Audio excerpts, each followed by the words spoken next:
Hello guys. Nakaligo na siya. Simula sa pagtrabaho, daldal. Hanggang ngayon, daldal. Pauwi na daldal pa rin. Masyadong madaldal. Uy, pahinga pala ako ng bleach kasi Bukod yun. Dumaldal ka ng dumaldal. Sige na. Dumaldal. nag-share lang ako guys na Opa. naranasan ko sa kabilang stasyon ng WW 101.9 dun sa kabilang kanto. Okay. Tapos, Gusto ko lang kasi na makinig siya sa sinasabi ko kasi actually nandito ako ngayon sa kanya, baka mamaya ang ginawa sa akin gagawin niya sa akin, di ba? Hindi yan nagkakaiba guys, di ba? tawa. Kala mo ha? Masyado siyang madaldal da. Oo. Pag ang tao kasi guys na madaldal, Opo ka dyan na, Diyos ko. ang tao kasi guys na madaldal, yun ang totoong galing sa kabubuton niya or Anong kasi kabubuton? kami niya or Anong sa puso kabubuton? niya o kasaloobin niya. Ano yung kabubuton gani? Kabubuton, kalooban. Sige, go ako. Ito parang ikaw mansubuhan mo ha.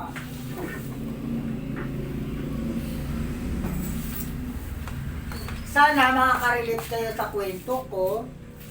Kasi hindi basta-basta naging isang tao lang ha. Ito ay katotohanan at nakaranasan sa buong buhay mo bilang isang stylist at beautician. Sa isang taong hindi mo karapat-dapat pagsilbihan. Kaya dapat alisan mo na habang maaga pa para hindi na lumala ang buhay sa kanya. Pati ka pa umalis. Bakit sa'yo ba yun? Ako sa akin, hindi ka na sa akin. Ngayon nalalaman nila kasi sumagot ka. Bakit ka kumalit? Ibig sabihin, ikaw ang may trato, hindi yung kinikwento. Buba talaga. Sumagot, dapat di ka sumasagot kasi ikaw nga yung nag-interview, ikaw pa yung sumael. Nasaan ka na? Bakla. Record ako. Yes, meron. Ito, may milasma problem. Ito ka dyan. Tapos, ikaw mag-interview sa akin. Oo, interviewing kita tapos ano lang yan? Ang nangyari, copy ka muna. Hindi ako nagko-coffee kasi nakakaitin yan. Ang nangyari, binalot ko na yung nadamit ko. Tapos yung iba, kaya hindi ko kaya dali, namigay ko. Iniwan ko yung unan ko sa kasama ko. Tapos yung iba kong gamit, iniwan ko sa kanya kasi hindi ko na kaya siya dali. Kasi for the first time, ngayon lang ako nakaranas na mag-1 week pa lang ako, umalis na ako. Kasi isa matatagal pa ako. Habang maaga pa, nalaman ko na gano'n siya. Paano pa kaya kung tumakay ako? Hindi nabuso na nila ako. Siyempre, akala kasi nila kahit porke pumasok ako sa kanila, hindi ako mautak. Bakit tingin ba nila si Virgin na para pusuin ka? Sa kanila kasi, dapat i-level din nila yung hindi ko sila ma-level sa edad, pero dapat i-level nila ako kung anong katawan nila. Ano bang level ang gusto mo? Yung marunong ka rin dapat pakinaman. Kaya nga, 1 to 5 level, ano ang gusto mo? Level ko, gusto kong level yung ipapantay mo rin ako sa'yo. Kaya nga, ano ba yung level? Ano ba Kasi, level? 1 to 5 nga? Ano? kasi sila nanggugupit na, ako maglilinis pa lang. So, ang pinagdaanan nila, lilinisan ko pero wala pa akong nagawa. Kaya So, anong level ang gusto mo doon? Level 2, 15. Yan. Kasi, hindi naman sa akin tulong yun eh. 15 lang ako. Kasi, sa mga kasama, dapat nag-uugnayan. Nagtutulungan. Huwag yung tulak dito, tulak doon. Hindi ganun kasi, ang tunay na beautician, at saka tunay na amo, kung marunong ka makisama sa tauhan mo, dapat makibagay ka kasi para i-proud ka rin nila sa ibang tao na mahirap halisan to kasi mabuting tao sila para sa akin. Hindi mo silang ma-achieve sa ibang tao kasi Hindi mo sila ano ma-achieve? ano ba tawag doon? Ano ma-achieve? ma-proud, Ano ma-proud? ma,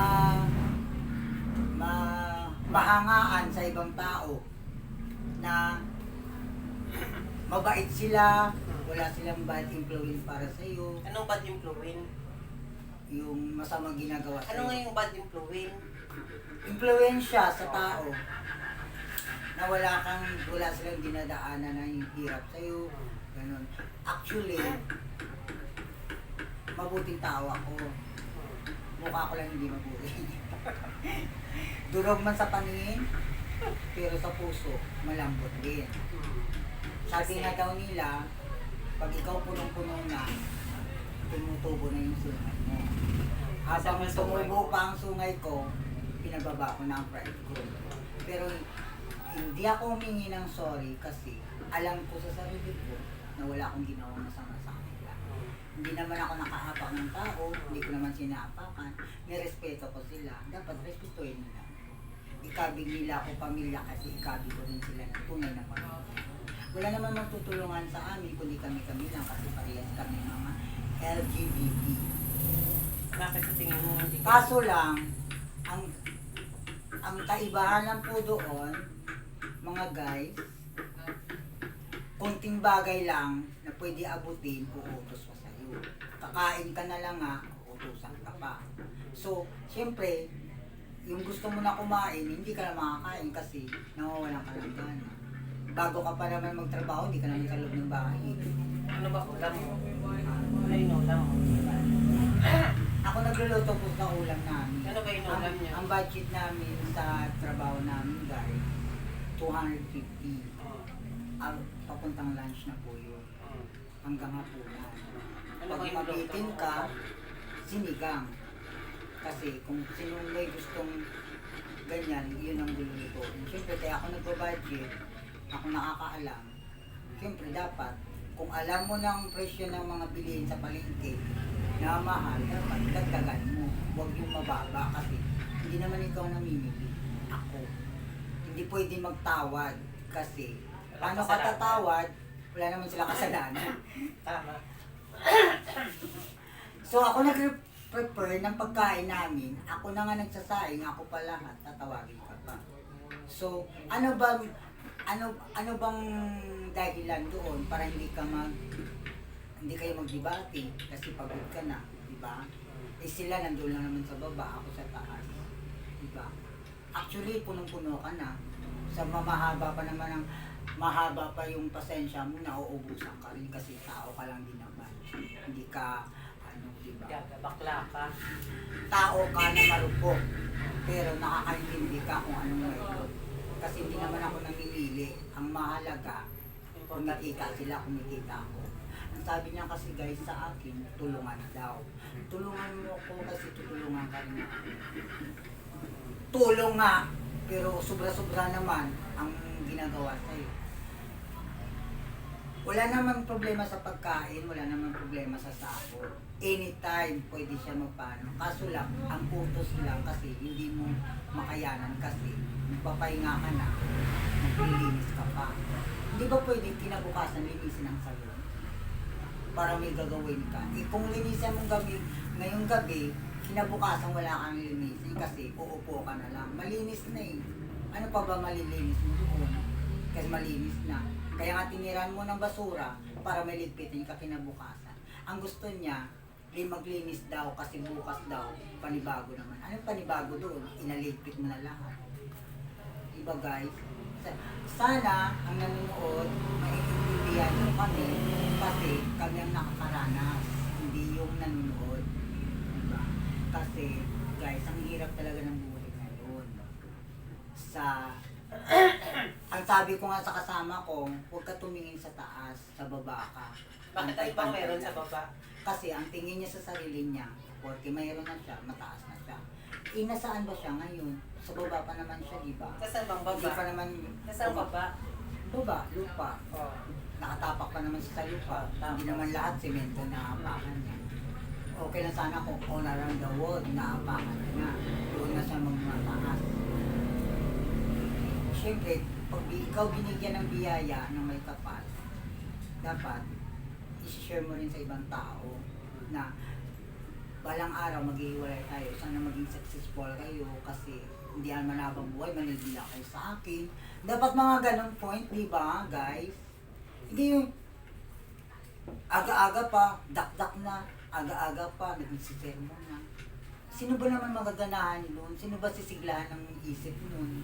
Kahit ikaw sa loob ng pamamahay, di ba? Ang sabi nga daw nila, pag nagtrabaho ka, kung anong problema mo sa loob ng bahay, huwag mo dadalhin sa trabaho mo kasi nagpipintuhan, baka makakasira. Na ano? Napipiktuhan? Mapipiktuhan. Ano pipiktuhan?